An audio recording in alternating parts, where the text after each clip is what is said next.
Ам хүн хүртэл боовтой төрсөн гэдэг үг байдаг шүү дээ. Тийг хүчрхийлсэн лам нар 5 сая төгрөгөөр тохиролцъё гэж хэлсэн байна. Лам нар караокед ажил хийдэг 2 охиныг хүчрхийлсэн байна.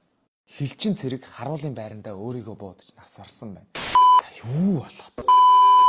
Таксины жолооч 17 настай охиныг хүчиндэх орлого гаргажээ.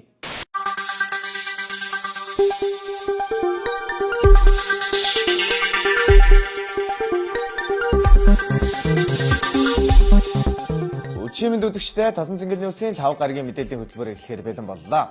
Манайх ямар түлшний үйлдвэр байгаа биш гэсэн энгийн бөгөөд эгэл хариултаар сэтгүүлчдийн амийг бондгор бор залуу маань таглаж чадсан юм.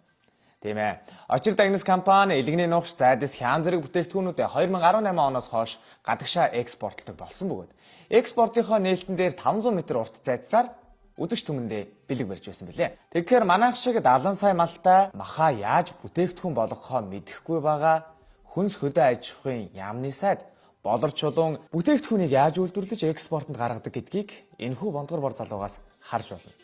Их сурвалж эмүүжи. Дараагийн мэдээ 407 дугаар хорих ангийн эмэгтэй хүмүүжигчид дэлхийн шатрын авраг болсон байна. Олон улсын шатрын холбооноос шатрын эрх чөлөөний хөтөлбөрийн хүрээнд Америк нэгдсэн улсын Чикаго хотын хорих ангитай нэгдэж хүмүүжигчдээс шатрын дэлхийн аваргын тэмцээнийг 3 дахь жилдээ зохион байгуулж байгаа билээ.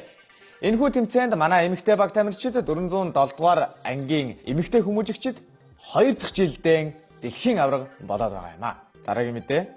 Гандан тэгшлэн хийдийн хамлам дэж хойжамц ажилласаа чөлөөлөгдөхүү.